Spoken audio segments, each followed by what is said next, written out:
Thank you. Thank you very much. Thank you very much for inviting me here to speak at IMBA today. You'll be pleased to know, after a hearty lunch with some wine, I'm not going to be talking about my favourite subject, which is health and safety law. Instead, I'm going to talk to you about community. So, what makes up a community? We're going to have a little audience participation here to get us all woken up. So, do we have any land managers in the audience? Wave your hand if you manage some land. Okay. Do we have any trail builders in the audience? Please give me a wave. Great. Do we have anyone who works in hospitality in the mountain bike sector? Wonderful. Do we have any guides or coaches? Excellent. Splendid. Anyone who volunteers or works with volunteers? Brilliant. And finally, do we have any media people, any creatives in the audience? Wonderful. Best of all, do we have any mountain bikers in the audience? Whee! Excellent. Right, we're woken up. Great, good. So, I've been asked today to speak to you about the intrinsic value of off-road cycling for rural communities. So, I'm going to break down what those words mean. And I'm going to do it a little bit quickly so we can make up on time. So, intrinsic value means the sum of the benefits and the challenges to that community. It's not necessarily monetary, it comprises everything that affects that community. Off-road cycling, I'm going to define as anything that doesn't involve tarmac, from gravel right through to downhill. And rural communities, I'm going to say, are those that have a low population density, and they have poor access to infrastructure. So, this is my story from Dyfi in the heart of Wales. So, my name's David Evans. I'm the UK Trails Project Manager at Developing Mountain Biking in Scotland. Prior to this, I was involved in the Dyfi mountain biking scene for about 15 years, and I was involved with the growth of that scene from rural backwater into international venue, international success story. I had two roles in that story. Number one was as a consultant helping, amongst other clients, Dyfi Bike Park develop their operations and their health and safety. And number two, I was a director and founder of the local trail association that looked after trails beyond the bike park. And this is my story of the involvement of that growth and my lived experience of seeing what happens to a small rural community when the global spotlight falls upon it.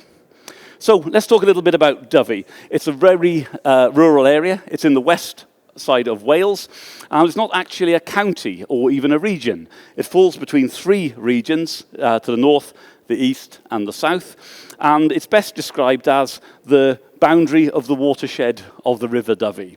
It's about 50 kilometres by around 30 kilometres, and you can see from the statistics on here, which I'm not going to read out to save time, it's a very low population, it's very rural, very remote, and very poor. It's also a very special area because it is a UNESCO biosphere due to the vast amount of diversity we have there in our flora and fauna. It is an area of tradition, deep Welsh tradition, that has somehow also attracted the counterculture. The end of the hippie trail in the 70s going west landed here. It produced Led Zeppelin's second album, the Bron Stomp for the Led Zeppelin fans, was recorded at this cottage in Dyfi Forest.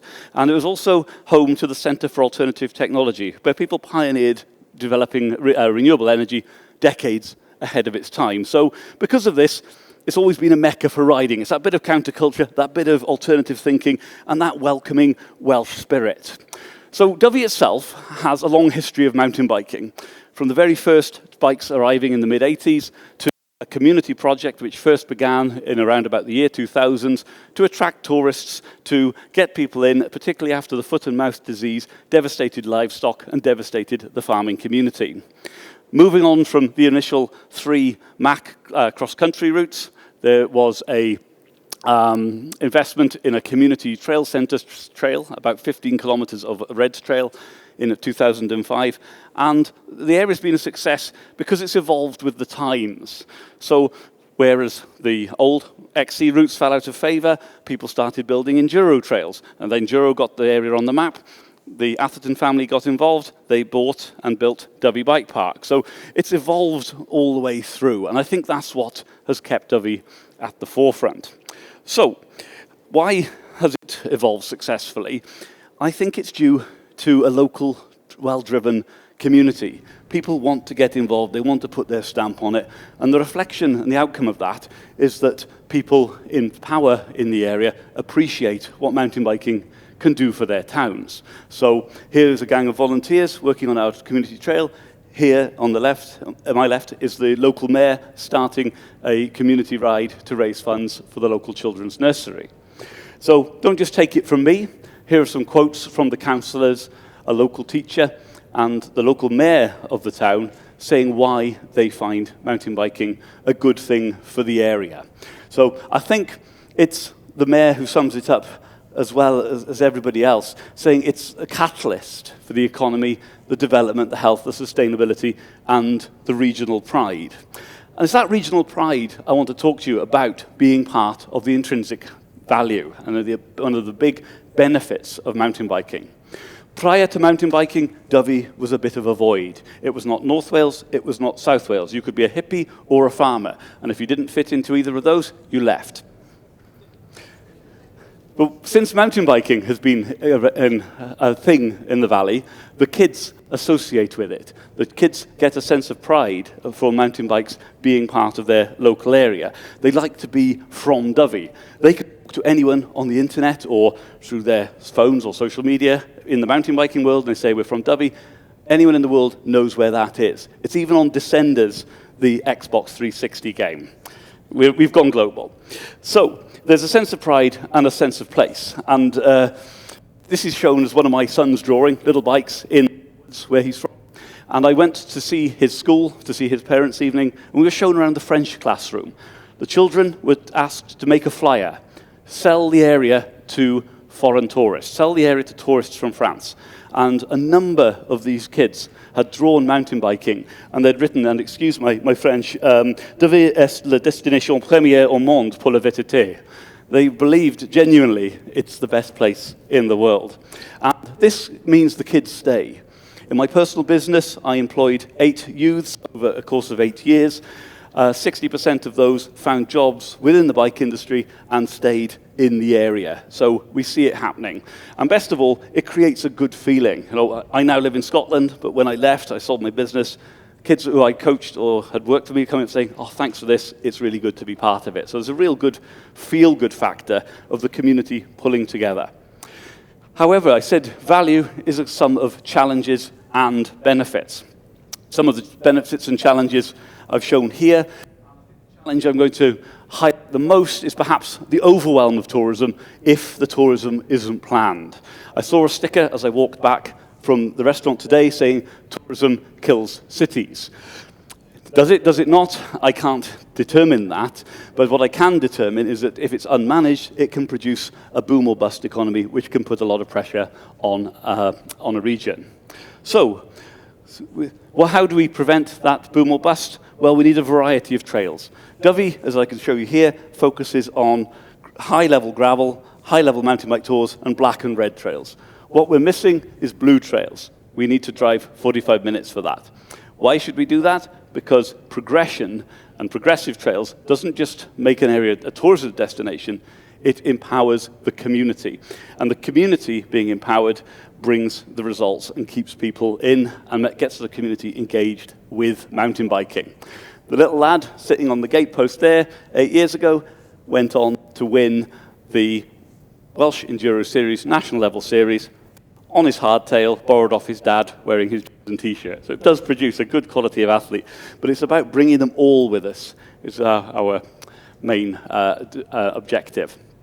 And to get people able to move with us all, we need to find that there's policy and procedure for communities to follow. Things went very well in the Dyfi for a number of years, but we all fell apart and progress got stopped with our trail maintenance because there was a change of land manager. All our relationships had been built person to person, but they lacked the policy and process to make that relationship survive a change in personnel in the land manager space. At this point, I quit mountain biking. I'd had enough. I'd put in 8 years of my time, and everything had come crashing down, and I walked away. I went back to selling solar panels. I took up trail running. But there came an option to do something about that. 2 years ago, the UK Trails Project, funded by SRAM, hosted by Developing Mountain Biking in Scotland, were recruiting for a project manager. I applied and was fortunate enough to be offered the job. This led to a huge one-year-long period of research, which Professor Tom Campbell has already presented a great deal of data from, and it allowed me to tour the country engaging with other riders and other trail groups. We found that political decision makers were unaware of the benefits of mountain biking. We found that the leading cycling organisations didn't have the policies to enable communities or clubs to develop and manage trails. And we found that elsewhere, processes were lacked to allow organisations to survive a change in personnel. And although there have been great pockets of success across the UK, we lacked the consistency to make things move forward. So I'm very, very privileged to be working with the UK Trails Project to engage with politicians at the top level to show them the benefits of mountain biking, not just for the community, but not just for tourism, but for attracting and retaining people to rural communities. And also working with government bodies to develop the policies to get this done, and then working with other agencies to develop the processes and the practical assistance to get out there on the grounds and let people develop, maintain, and look after their community trails. This photo shows me sitting with my Member of Parliament from London and my Assembly member from our Cardiff government. We are sitting in my local cafe, and they said to me, what does mountain biking do for this village? What has it done for this village? And I could point out of that window and say, because of mountain biking, that school is still open. Without mountain biking, you would not have had enough children moving into this community to keep that school viable. And with those families who have moved in, it's brought a police officer, a nurse, a firefighter, a doctor, many creatives, plumbers, electricians, other skilled trades that we need to make a rural community viable and not just a holiday destination. So that is why I encourage people to get out there and speak to their community leaders, their MPs, and sell the benefits of mountain biking. So multiple benefits to rural communities. It's not just financial, it's embryonic, it keeps people in, it attracts people in, and keeps communities above that sustainability threshold that prevent them seeing the brain drain and becoming dormitories. I've shown that we need to manage the development of mountain biking to prevent it overwhelming the community and for it to support the volunteers involved and the land managers involved to prevent fatigue and I've shown that we need to evolve with the times and how the UK Trails Project is working with land managers and working with the cycling governing bodies to create the mechanisms and create the methodologies and policy influences to allow us to do that. If this sounds like something you need in your regional country, please come and talk to myself, Graham and Rob after, and we'd love to hear from you and talk to you some more. So, finally, we can celebrate the past and move to the future. The original 25-year-old trails that were put in as the first mountain biking offering are now popular with adventure riders and gravel bikes, and they are part of the offering moving forward to the future. So with that, I will hand over to Nico, who will be talking us through the benefits of gravel riding in various regions of Germany. Diolch yn fawr chi. Thank you very much.